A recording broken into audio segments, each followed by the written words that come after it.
Hello everyone, कैसे हो आप लोग। आई होप कि आप स्वस्थ और मस्त होंगे। स्वागत है आपका मेरे न्यू ब्लॉग्स में। और आज का ब्लॉग्स होगा मेरा कुछ अलग, क्योंकि आज मैं आपको अपने जीवन का सबसे बड़ा दुख जो बना मेरा सबसे बड़ा सुख। तो आप लोगों ने हमेशा मुझे देखा है कि मैं हंसती रहती हूँ, मुस्कुराती रहती हूँ, शॉर्ट वीडियो भी मैं कॉमेडी डालती हूँ। तो दोस्तों, ऐसा नहीं है कि मेरी लाइफ में हमेशा खुशी रही होगी, और ऐसा भी नहीं है कि दुख है तो मैं अपने दुख को इतना जाहिर भी नहीं करती हूँ। जहाँ तक हो सकता है छुपा लेती हूँ। तो दोस्तों, आज मैं अपना ऐसा दुख बताऊँगी जो शायद हर औरत को होता है अगर उसके पास ये सुख ना मिले उसे। तो दोस्तों, मैं आपको बताने वाली हूँ कि मेरी शादी के पूरे 7 साल बाद तक मेरे पास औलाद का सुख नहीं था। जब मेरी शादी हुई थी 2020 में, और मेरा बेटा मुझे प्राप्त हुआ 2007 में। तो ये सफ़र मेरा कैसा रहा तो मैं आज आपको बताऊंगी। तो दोस्तों, जब मेरी शादी हुई थी तो 1 साल तक तो मुझे एहसास नहीं हुआ औलाद का, क्योंकि 1 साल तो चल जाता है काम करते, मतलब इतना दुख नहीं होता है कि मतलब ऐसा लगता है चलो 1 ही साल हो रहा है। लेकिन जहाँ पर 1 साल होता है तब लगता है कि बच्चा होना ज़रूरी है। बिना बच्चे की लाइफ बिल्कुल नहीं होती। शादी के बाद पति पत्नी के बीच में जब तक बच्चा ना आए तब तक प्यार भी कम होने लग जाता है। अब फिर ऐसे तो नहीं था कि मेरे पति मुझसे वो नहीं करते थे, पर होता ही है कि बच्चे की चाहत हर किसी को होती है। और औरत से ज़्यादा चाहत तो शायद किसी को नहीं होती है। शादी के बाद तो औरत यही चाहती है कि मेरे पास जल्द से जल्द एक बच्चा आ जाए। और आपको पता है कि ससुराल में तो, पर मैं इस बात की बहुत खुश नसीब हूँ कि मुझे कभी भी किसी ने नहीं बोला कि इसका बच्चा नहीं है, इसे मतलब ऐसा करना चाहिए। मतलब किसी ने मुझे ऐसा नहीं कि अपने बच्चों से मिलने नहीं दिया। जैसे बहुत जगह होता है कि लोग कहते हैं अरे इसका बच्चा नहीं है, ये हमारा बच्चा नहीं पकड़ेगी। मतलब कभी भी मुझे ऐसा एहसास नहीं हुआ। ऐसा किसी भी शुभ कार्य में मुझे नहीं रोका गया कि भाई इसका बच्चा नहीं है, यहाँ पर ये नहीं आएगी। मतलब ऐसा एहसास मुझे कभी नहीं हुआ। मैं इस बात से बहुत खुश नसीब हूँ कि मेरे रिलेटिव, मेरे जो भी जान पहचान वाले हैं, वो उन लोगों ने मुझे कभी ऐसा महसूस नहीं होने दिया कि मेरी औलाद नहीं है। तो दोस्तों, जब मेरे 1 साल हो गया तो हमने डॉक्टरी इलाज शुरू किया। काफ़ी जगह हमने इलाज कराया। कोई कहता यहाँ जाओ तो हम जाते। 6-6 महीने तो हम इलाज कराते थे। 6 महीने तक तो हम वेट करते थे किसी डॉक्टर से तो असर पड़ेगा। जहाँ पर नहीं होता था 6 महीने बाद तो हम डॉक्टर चेंज करते थे। कोई कहता था दाई के पास जाओ तो हम दाई के पास भी जाते थे। तो काफ़ी दूर दूर गए हम दाई के पास। एक बार हम पोटा गए थे। सुबह के 5 बजे निकलते थे, शाम तक आते थे। काफ़ी दूर रहता था। तो कोई कहता वहाँ जा, किसी को फ़र्क भी पड़ जाता है। ऐसा नहीं है कि मुझे नहीं पड़ा फ़र्क तो किसी और को नहीं पड़ेगा। बहुत लोगों को फ़र्क पड़ता है तो लोग बताते हैं एक दूसरे को कि भाई वहाँ जाओ, आपको फ़र्क पड़ेगा, आपको भी ये सुख मिलेगा। तो होता है ना कि मरता नहीं तो क्या नहीं करता। तो मेरे साथ भी ऐसी था। हम हस्बैंड वाइफ जो हमें बोलता था हम चलते थे कि यहाँ बोल दिया चले डॉक्टर से असर पड़ेगा तो चलो। सारे डॉक्टरों का इलाज कराया हमने। फिर उसके बाद होता था कि छाया पुजाना। हम गढ़वाली लोग हैं, हमें छाया भी बहुत मानते हैं।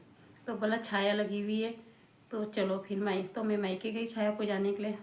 तो 3 दिन तक छाया पुजाई। 3 दिन तक मुझे मतलब बिस्तर में नहीं सोना था, झाड़ू को टच नहीं करना था, कोई श्रृंगार नहीं करना था, बिल्कुल ऐसे रहना था। ना मांस भरनी, ना सिंदूर लगाना, ना बिंदी लगानी, ना कुछ भी नहीं पहना, गहने भी कुछ नहीं पहना बिल्कुल, और ना बाल बनाना। तो और ज़मीन में सोना था। तो औलाद के लिए तो इंसान क्या नहीं करता है, ये मैंने देखा है कि मैंने क्या नहीं किया औलाद के सुख के लिए।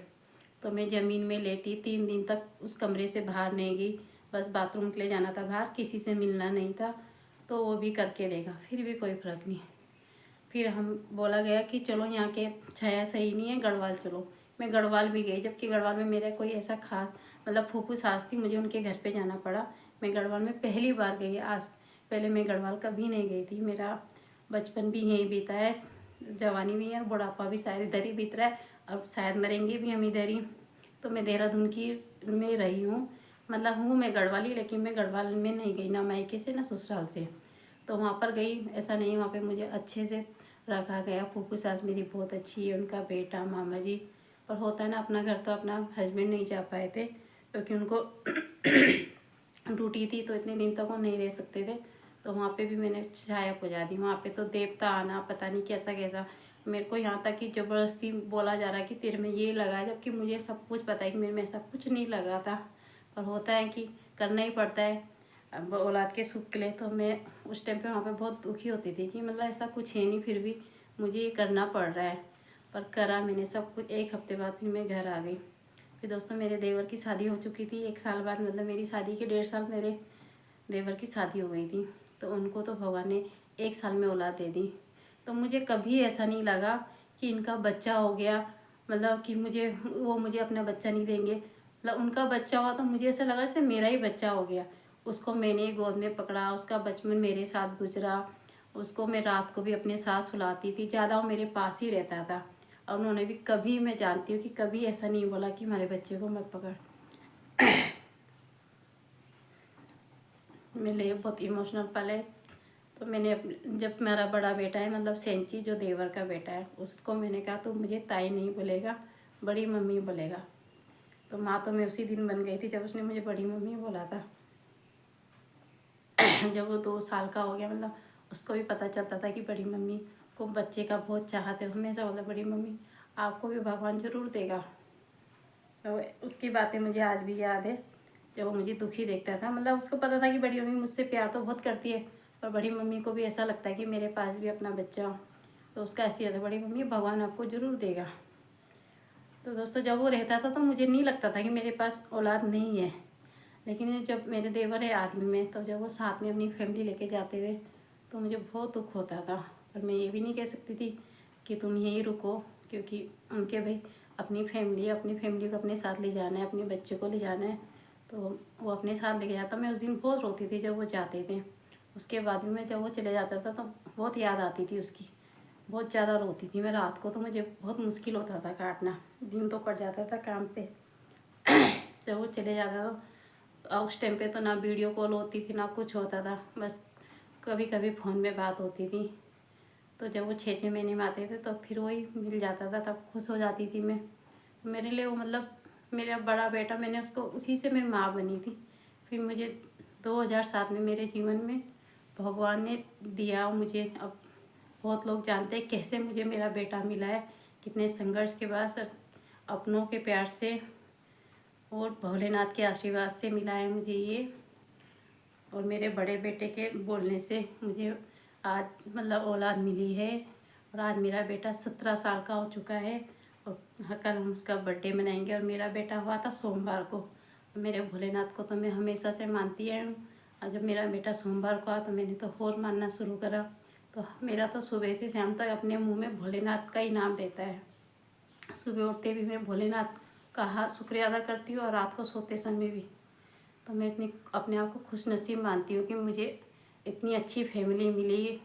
मेरे देवर देवरानी में उनका एहसान भी बहुत मानती हूँ। अपने बड़े बेटे का और छोटे बेटे को तो मैं अपनी जान से भी ज़्यादा चाहती हूँ, कि उसके आने से मैं मतलब माँ बनी हूँ। अब मुझे मतलब इतना खुश हूँ मैं, जब से वो आए। उससे पहले मतलब बहुत दुखी थी, रोज़ रोना आना, अपना भी लगता था कि लोग क्या बोलेंगे। मतलब मेरे सामने तो कभी किसी ने नहीं बोला कि इसके इतने साल तक बच्चे नहीं हुए, छोटी वाली के हो गए। लेकिन जानती हूँ पीठ पीछे तो हर कोई बोलता ही होगा। पर मुझे कभी ऐसा एहसास, मतलब कि मुँह के आगे किसी ने नहीं बोला, नहीं मेरे रिलेटिव ने। मतलब मुझे फैमिली भी बहुत अच्छी मिली है, मायके से भी ससुराल से भी। मतलब इस चीज़ में, मतलब बच्चे के, ना ही मेरे हस्बैंड ने मुझे कभी ऐसा सुनाया। जैसे बोला जाता है औरतों में ही हर कोई बोलता है कि और औरत में ही कमी होगी, ये होगा, ऐसा कभी नहीं बोला। पर आज मैं बहुत खुशनसीब हूँ कि मुझे अपनी फैमिली की वजह से, परिवार की वजह से आज मुझे बेटा मिला है। आज मेरा बेटा 17 साल का हो गया। बस मेरे भगवान से एक ही प्रार्थना रहती है कि मेरे बेटे को अच्छा इंसान बनाना, और लाइफ में एक योग्य इंसान बने, सबका कहना माने, और अपने बारे में, मतलब मेरा बेटा थोड़ा सा सेंसिटिव है, दूसरों की बातों में एकदम आ जाता है। बस ये चाहती हूँ कि वो अपना भला बुरा जाने, अपनी फैमिली के बारे में सोचे और हमेशा खुश रहे। मेरी यही प्रार्थना है। बस मैं जिन औरतों के बच्चे नहीं हैं, जो बिना औलाद के हैं, मैं जानती हूँ उनको भी कितना दुख होता होगा। भगवान से प्रार्थना करूँगी भगवान उनको भी जल्दी से औलाद दे, उनको भी मेरी इतना सुख दे।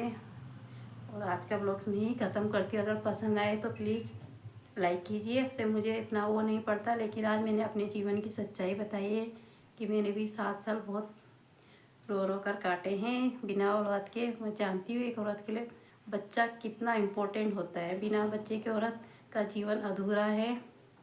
तो बच्चा तो हर शादीशुदा औरत के लाइफ में आना चाहिए। भगवान सबको औलाद दे और सबको सुखी दे, भोलेनाथ सबके ऊपर अपनी कृपा बनाए रखे।